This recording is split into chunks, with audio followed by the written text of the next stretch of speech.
and welcome to On the Ledge podcast. It's episode 284 and all your questions will be answered. Well, I mean, maybe not all of them, as many as I can within my powers at this time. I mean, I know a fair bit about houseplants, but I'm not a miracle worker. I'm Jane Perrone, houseplant expert and host of this here podcast On the Ledge. It's cold here in the UK. We've had a cold snap, so I am doubled up with a cashmere jumper and another jumper on top. So I'm keeping warm here. I hope that you are doing okay wherever you are. What are we covering in today's episode? Well, I've got a clutch of questions concerning plants for a living room, aspidistras, potting mix, packaging, and more. So hopefully if you've asked a question and it hasn't been answered, well, listen on, because it might be answered in this episode. And a quick shout out to Laura, who became a crazy plant person, and Amy and Hilary, who became super fans.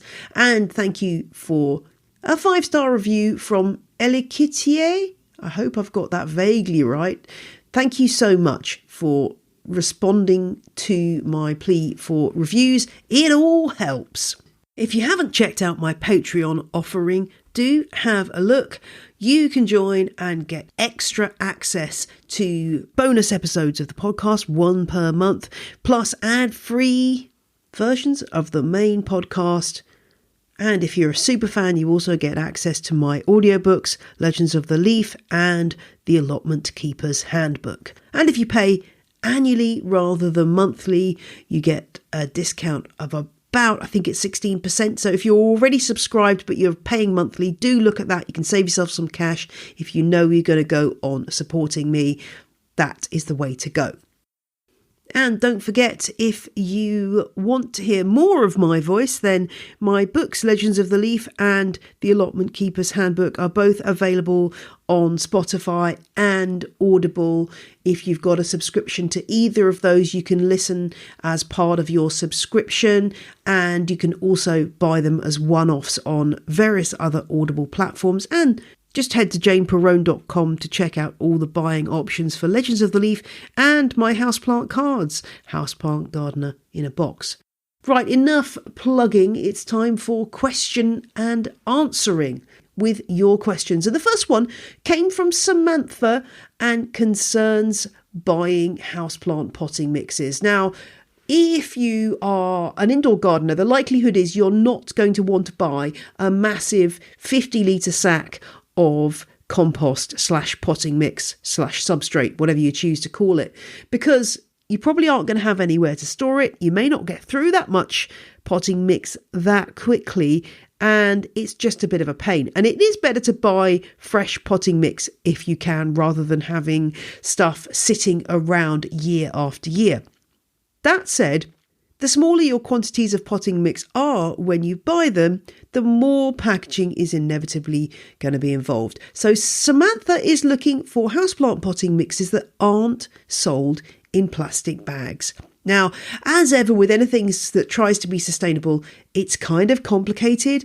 There are pros and cons to all the different packaging methods, and no one option is hands down better than the others in my experience. The main thing I would say is be aware of this. There is a good reason why lots of potting mixes are supplied in plastic, and that's because it really cuts down on wastage, and that is an important factor in terms of not only the profitability of the business, but also just being sustainable. If half of your packages arrive broken and you can't sell them, well, that's a waste of resources too. So plastic bags should be recyclable, and they should be made from recycled material, and this is increasingly happening. Read the small print on your potting mix bags and just check what they say. Are they made from recycled plastic, which is becoming much more the norm these days, and also can you recycle them? Now, I'm not sure about other parts of the world, but here in the UK, Recycling soft plastic bags is entirely possible, but it isn't always possible from the curbside recycling services we have. That said, lots of supermarkets and other shops now offer a soft plastics recycling service. So what I do is I just save up all my soft plastics, so from food packaging and any plastic bags that end up in the house and so on, and also compost bags. Make sure it's all clean and dry. They go into a bag, and then when I go to the supermarket, they get taken with me and put into the big recycling bins there to be recycled. That is a good option. I can understand, though, why people might want their potting mixes to arrive in a paper or cardboard option. If you've got a compost heap, you're probably crying out for paper and cardboard because that's a really valuable addition to your heap. And even if you don't, at least with paper and cardboard, you can put it into the recycling, and it's usually something you can put into your curbside recycling. The other issue with paper and cardboard is that the potting mix inside tends to dry out more quickly. So usually this stuff is sold and it's just sold not quite totally dry. It'll be slightly damp.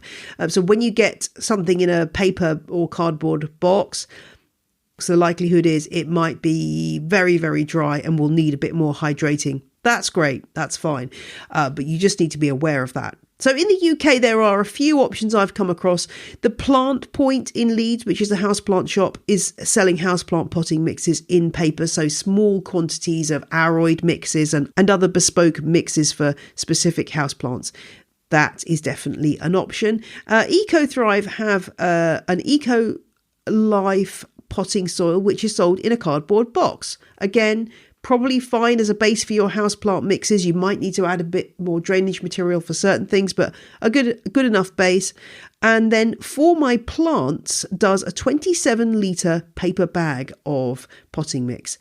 I have to say, I've not tried any of these, so I can't vouch for them personally, but they would certainly be choices that I'd be looking at if this was something that I needed. Where do I buy my compost? Well, as you know, if you've listened to the show before, I buy these really big bags. They're like garden-sized bags of Melcourt Silver Grow. I'm lucky. I've got a garden. I've got a shed where this stuff goes, and that's my base for my houseplants and also for any containers that I'm filling. So I do get through probably 2 or 3 of these large bags a year. And that's where my houseplant compost comes from.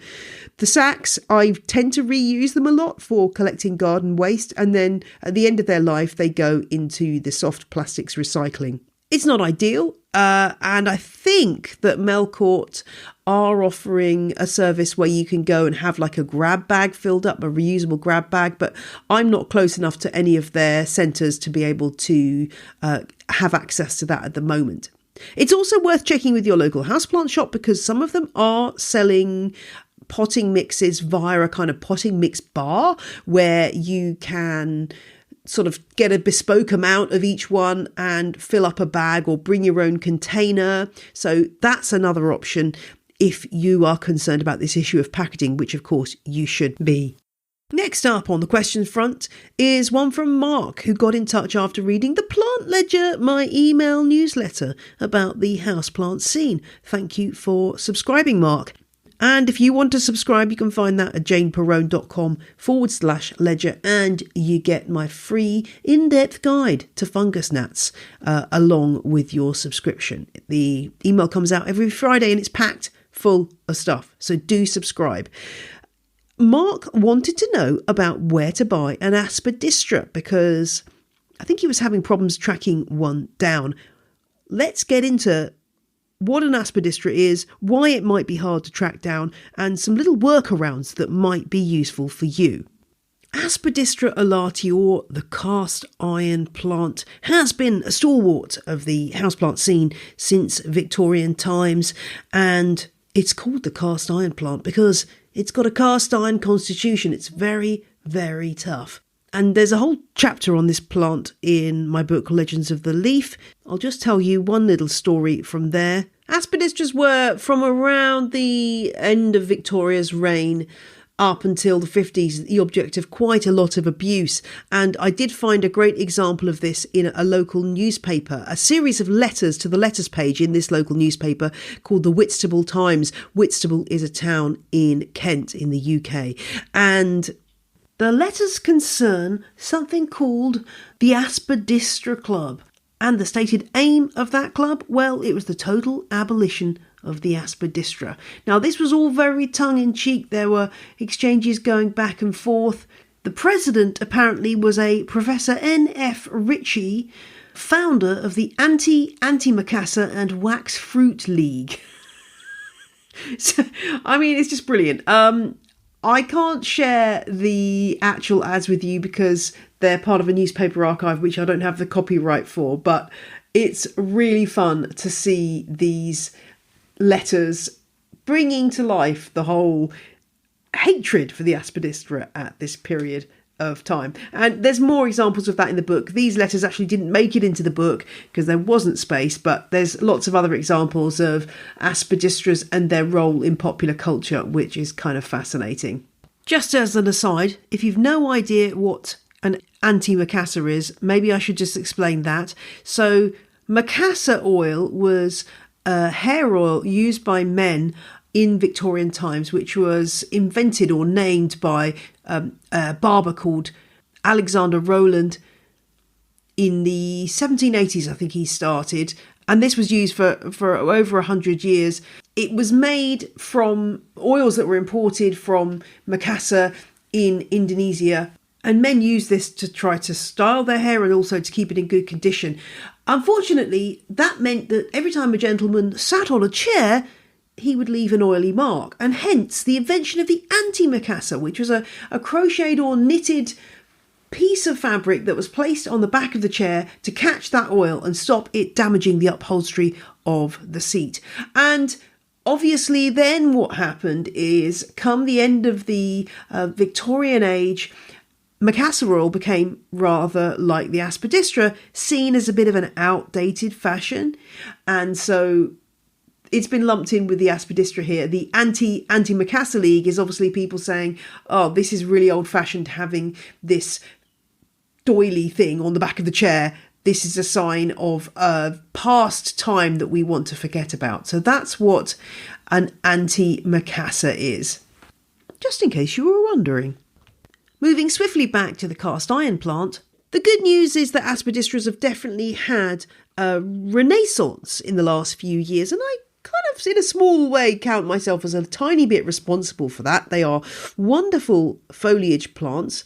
They're not going to knock your socks off when it comes to an amazing flower. The flower is cryptic, it's which means it's at ground level and kind of hidden, but that's fine because it's pollinated by fungus gnats, which are looking for fungus, and they kind of look a bit like a mushroom. So works for the plant, doesn't do us any good, I guess, but fascinating flowers, but not that showy. The leaves, however, and the architectural nature, I think there's something wonderful about the Aspidistra, and that's why I have a couple in my house, and I enjoy them a great deal. If you want to get hold of one and you're looking for one, you may come up against the problem that they're just not that easy to get. Or when you do find one in a houseplant shop, it's going to be what seems like an expensive price for its size. So looking around, you might be paying 50, 60, 70 pounds for an Aspidistra that's a decent size. Whereas if you were buying the same size of, say, a peace lily, you might be paying 20 or 30 pounds less for the same size plant. Why is that? Well, quite simply, the Aspidistra grows rather slowly. It's a slow-growing plant. It takes a while to reach a decent size, and so the price reflects that investment. That said, once you've got one, they will last for generations. They're tough old boots, and it's an investment is the way I would look at it. If you're looking for one and you want to get the best value, what I would recommend doing is look at outdoor plant nurseries, because remember that this is a plant that can grow outside. It's surprisingly tough. I have a pot of this outside that has been fine in the sub-zero temperatures we've been having. It's in a pot, but it's tucked against two walls, so it's sheltered but it's absolutely fine in freezing temperatures outside over the winter. It doesn't lose its leaves. It stays evergreen.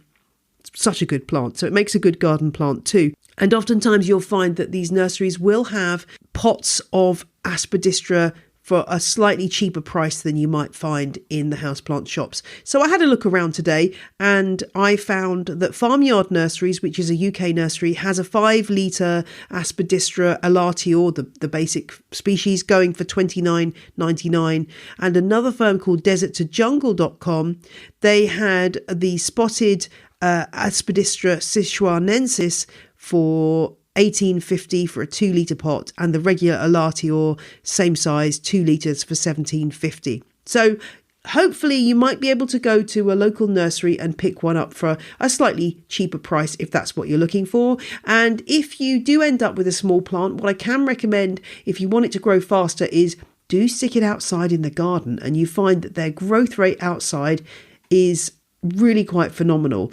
and that might bulk it up enough for you to then dig it up and bring it inside. I've done that with several of mine over the years. You can dig it up, bring it inside, stick it back outside.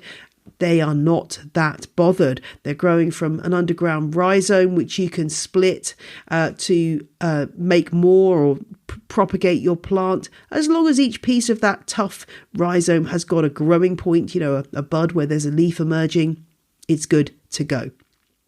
So I'll put those links in the show notes if you are in the UK and want to check out those places to buy. There are other places. I think I bought mine in the past from Cotswold Garden Flowers when they've had a sale on. I don't know how many they've got in stock right now. I suspect not many, but they are worth keeping an eye on if you are interested in some of the more unusual Aspidistras, including the wonderful Aspidistra Zongbai One Fat Lady, which has got an amazing set of spots and stripes and splashes on the leaves. The one I really want to get my hands on is a Kame. I don't have this one. It is very variegated, so it has a lot of cream on the leaves, cream stripes. Again, haven't been able to get hold of that one yet, but I recommend that one. And the one I do have that, again, is good with variegation is Asahi, which has a cream sort of flare to the top of each leaf. You do find, though, that the variegation on these ones is weak indoors unless you are giving this plant really quite good light. So bear that in mind if you've got it inside. You can't stick it in a dark corner because it just won't do very well. Of course, if you've got a plain green one, then it will take a lot more shade without any problems. The nursery that I did find in the US that seems to have a really, mouth-wateringly good selection of Aspidistras is called the Plant Delights Nursery, which is in North Carolina. They've got everything from ones I've never heard of, including one called Clouded Leopard, which is a Sichuanensis cultivar. That looks amazing. Oh gosh, I want to be going to that nursery now. Yeah, do go and have a look at that if you're in the US. They seem to have a really good range and seem to have things in stock. So yeah, Plant Delights. I'll also put a link to that in the show notes. But happy Aspidistra buying, folks. I hope that's given you some inspiration. They're wonderful plants, and do check out my chapter in Legends of the Leaf if you want to find out more. I do hope that helps, Mark. Oh, and you can also go back and listen to episode 138 of this podcast, where I interview Philip Oostenbrink, who is the holder of the National Collection of Aspidistra here in the UK. So that's another episode that zones in on these wonderful foliage plants.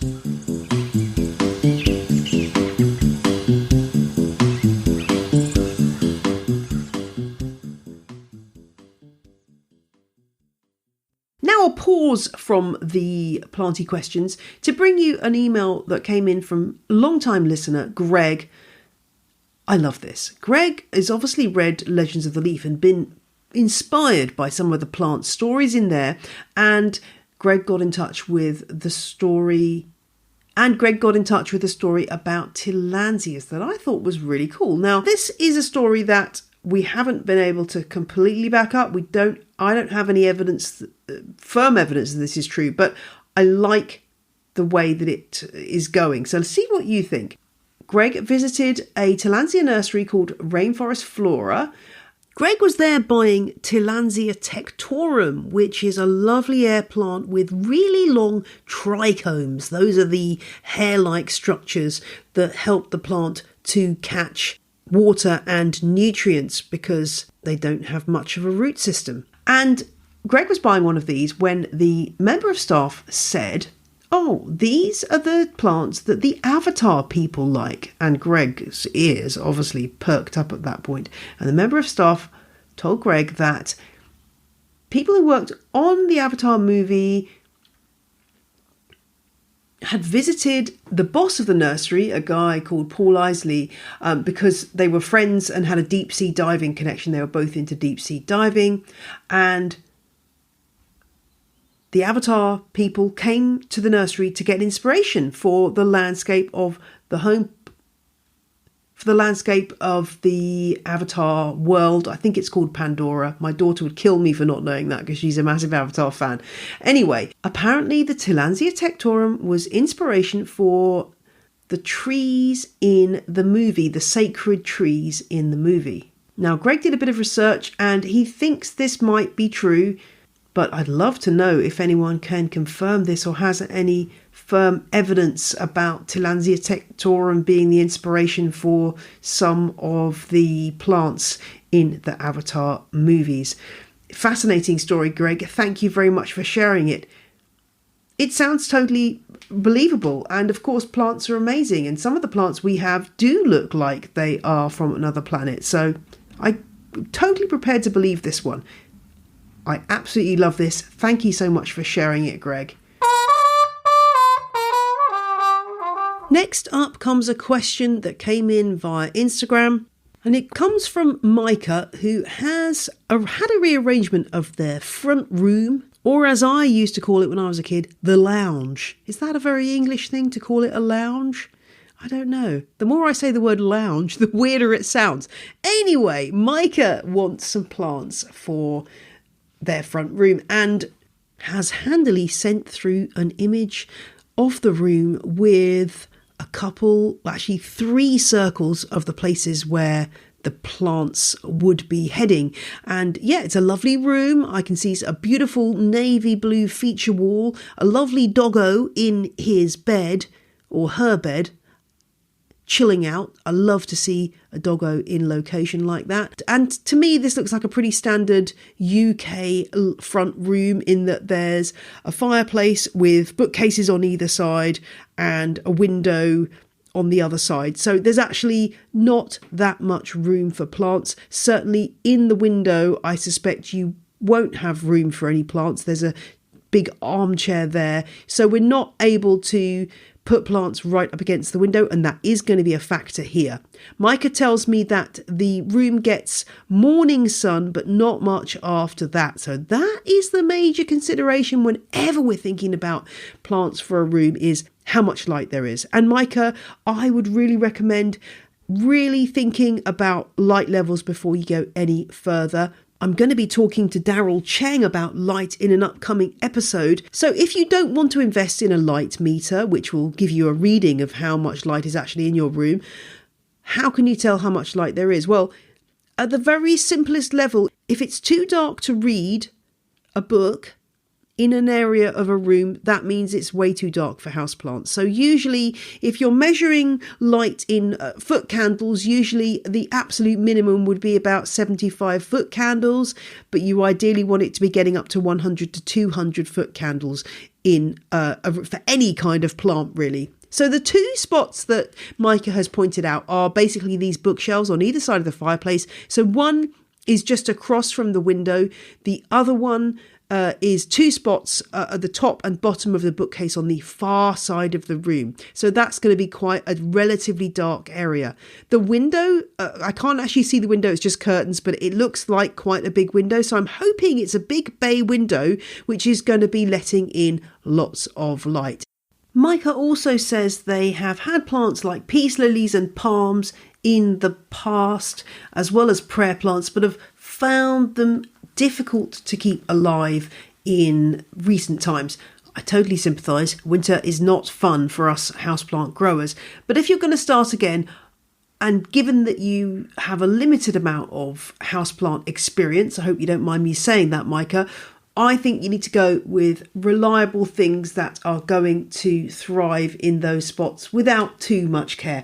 I would advise you to go and have a good old listen to episodes of On the Ledge where I talk about houseplant care generally, because you can learn a lot where you might be going wrong with these plants, so your investment is a long-term one. What's going to work though? Well, for those bookshelves that are closest to the window, you've got quite a few different options. Morning sun in the northern hemisphere tends to be a bit less intense than afternoon sun, so we don't want to be going for anything that's going to be bothered by the fact that it's not getting high light levels all day long. So I'm going to rule out things like cacti and succulents from this equation. Given that it's a bookshelf, I think we're also looking for trailing things, and in a way I think simple is best for this scenario. Rather than having 2 or 3 different plants with different textures, maybe you just go for impact here and you buy the same plant for all 3 spots and see how it does. Now, I'm going to make a suggestion here that may be surprising to some of you, but I think this plant is such a good trailing plant, so undervalued. And that is Cissus rhombifolia, the grape ivy. This is a classic houseplant. It's really easy to grow. It's not fussy about light particularly. It'll do fine. Certainly in that spot nearest the window, I think it'll be absolutely fine. And I would certainly try it in the further window as well, because I think it'll do fine there. It's just a really easy plant. It's native to South America and it's non-toxic for people and pets, so it should be fine in that regard. It can get quite cold. It can get down to 10 degrees centigrade without a massive amount of problem. So it's not going to be bothered if you turn the heating off at night. It's going to grow and trail, but you can always chop it back if you want to. It's got interesting leaves, which are like grape leaves. That's why it's called the grape ivy, the common name. And it's just a really underrated plant. I don't think you can go wrong with that. It's fairly easy to pick up now in houseplant shops. Have a look online, Micah. I would highly recommend this one. And you could just keep it really simple, as I say, and buy 3 of these, stick them on the bookshelves. It's going to look classy. It's going to please the eye to have the same pattern and colour repeated 3 times across the room. It's not going to look jumbled, and you're going to have the same care regime for those very 3 plants. As I get older, I'm just realising that sometimes just really simple is the best. It's taken me 50 years to realise that. But anyway, that's what I probably would recommend. Invest in some really nice pots. You don't have to spend a lot of money. These could be things that you're repurposing from the kitchen. It could be some old copper pans that you pick up at a junk sale or an auction. I don't know, go on Facebook Marketplace. If you follow my newsletter, The Plant Ledger, you'll know that I always slip into Jane's Planty Week a few things off Facebook Marketplace. It's a really interesting place to go look at pots and stuff. People are always selling pots, plant stands, jardinières, interesting things. You can get them for good prices. So have a little exploration about containers. Find something that suits the style of your house. It may be, given that it's quite a modern house, you just want to go for plain black containers or plain white containers. Keep it simple. Love it for you. I think this could really work, Micah. So that would be my recommendation. The other option you could go for is, again, cheap and cheerful. Find a friend with some Tradescantia plants and see if you can take some cuttings, root those up in a glass of water or in some potting mix, and you have got yourself pretty much an immediately growing plant that will get nice and big. It'll be interesting to see how the colour varies across the ones closest to the window and furthest away. You can always swap them round periodically. So the ones that are away from the window get moved to the window and so forth to keep the growth even throughout the year. I'd recommend that probably whatever you are growing in those slots. Micah is also looking for a plant that can stand on the floor, so something with a bit of height to it. I'm going to be really basic here and say Monstera deliciosa, the Swiss cheese plant, or a moss pole supporting Epipremnum aureum, or one of its cultivars, the golden pothos. I don't think you can go far wrong with either of those choices. Again, I'm not trying to reinvent the wheel here. I'm not trying to bring you some rare and unusual thing that's going to cost you a fortune, but something that will actually work. Depending on how much money you've got to spend, you can either start with a really small specimen that you can grow up, or you can buy a decent mature-ish plant. And in the case of both of these species, it won't cost you that much money. If you want to splash out, a mature-ish Kentia palm is always a lovely choice. Howea forsteriana will be able to cope with the light levels in that room, looks beautiful, and is relatively easy. If you like that palmy look, that's a great one to go for. I want to know how you get on with this. I've kept it simple, and other people may have much more elaborate schemes for you, but I kind of feel where you're at right now, you need to aim for something that's going to bring you success, because success will power you on to more houseplant adventures rather than throwing you off course right at the beginning by saying, okay, go for this unusual houseplant that's going to be quite difficult to look after that then doesn't do well. So that's my advice, Micah. I hope that helps. And if you want to come back to me in a few weeks or months' time and tell me how you're getting on and what you actually chose, I would love to hear from you. And our final question today comes from Kai and concerns aglaonemas. These, well, I've tipped them as the plants of 2024, so it's a good job we're talking about them in this episode. So aglaonemas, aka Chinese evergreens, these come from Southeast Asia, so places like Bangladesh, Indonesia, Thailand, Vietnam, that's where these plants come from. There are maybe a couple of dozen species in the genus, and several of these have contributed to the plants that we see used as houseplants today in the breeding programs. Kai got in touch to say, why in the world are some of the colourful aglaonemas so expensive? They really don't seem to be very popular at all, and they are extremely easy to grow, so I am just not sure what is driving the prices up. The lower priced ones are all repeats of just a few common varieties, and everything else is just wildly expensive. This is very frustrating, as I adore a durable low light plant that is actually colourful. But my budget and my sensibilities balk at spending more than $25 on a plant, let alone $250. I sympathise, Kai. This is an issue that often troubles us plant people. And I did check this with a big aglaonema grower in the Netherlands. They're called Ansu, and they grow mainly aglaonemas and also Vanda orchids. And I'm hoping to do more with them in an upcoming episode. But for the minute, Dave Bovenlander from Ansu answered this question for me and explained that, yes, the brightly coloured aglaonemas, they've just got less chlorophyll in them. Chlorophyll is what powers photosynthesis. It's how they take in energy from the sun and turn it into chemical energy. And when you've got less chlorophyll in any variegated plant, that means the rate of photosynthesis is that bit slower, therefore the plant will grow that bit more slowly. That means it takes longer to get these plants prepared for market. They won't grow as quickly as the green and silvery aglaonemas, and therefore that's why they are more expensive. And you know, these colourful cultivars have not been around for that long. They probably in the last 5, maybe 10 years have exploded onto the market. If you look at older houseplant books, you know, you will just see the classic silver and green aglaonemas, common name Chinese evergreens, and you'll see the Silver Queen, the Silver King, and maybe a couple of others. And the hybrids that were developed usually in the 60s, and it's really only in recent years that we've had this real explosion of breeding.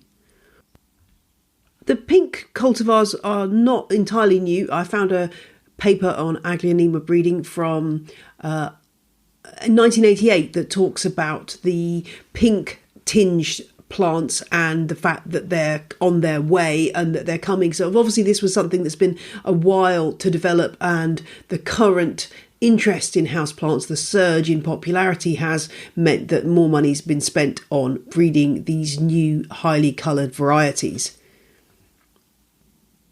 Obviously, this breeding work takes time and money, and therefore breeders are keen to protect their rights to produce that plant and stop others from producing it so they can capture the market. And that means you get things like patents and plant breeders' rights, where you're not allowed to reproduce that plant for sale unless you happen to be the holder of those plant breeders' rights. And that means that prices are pushed up for all of these plants. The law of supply and demand is in operation here, and the new, the unusual, that always has a premium on it. So those, I think, are the main reasons, Kai, why the colourful aglaonemas are not as budget friendly as the older varieties which anyone can propagate and grow. So I think the good news is, Kai, that in the future, this will gradually work its way round so that these plants become cheaper. I've certainly seen a massive expansion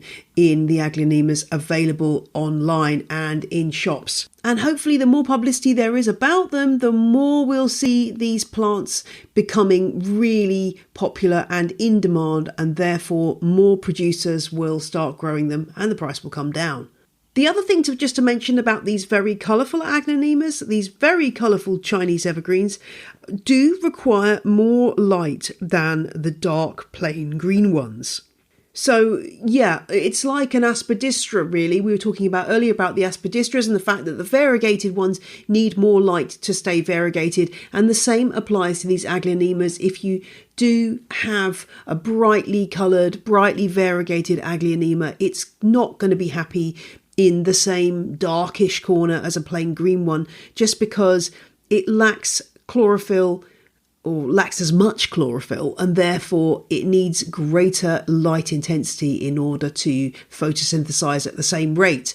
So maybe learn to love the plain green ones. I personally have a real thing for the green silvery aglaonemas. I think they're really beautiful. I'm not a great fan of pink plants. I can totally understand why people are, but I really like the green ones.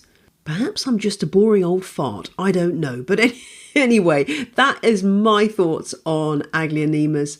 And as I say, I'll be hoping to bring you more on aglaonemas in an upcoming episode. I do think they're amazing plants. If you're making a choice between a Dieffenbachia and an aglaonema, I would always go for an aglaonema unless you're a very experienced grower and you've got really good light. Aglaonemas are just tougher. They will survive better in lower light conditions than a Dieffenbachia.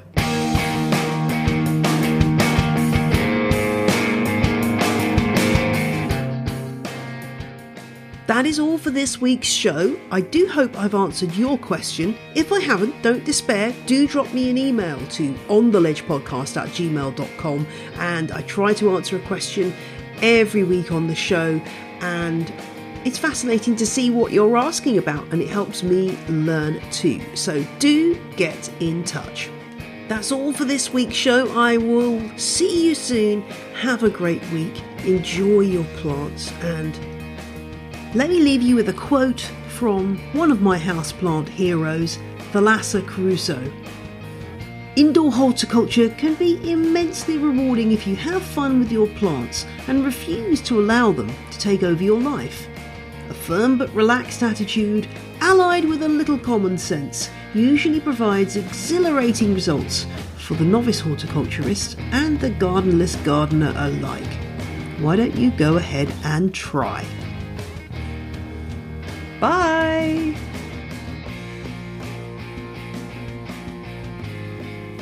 The music you heard in this episode was Roll Jordan Roll by the Joy Drops, The Road We Used to Travel When We Were Kids by Komiku, and Overthrown by Josh Woodward. All tracks are licensed under Creative Commons. Visit the show notes for details.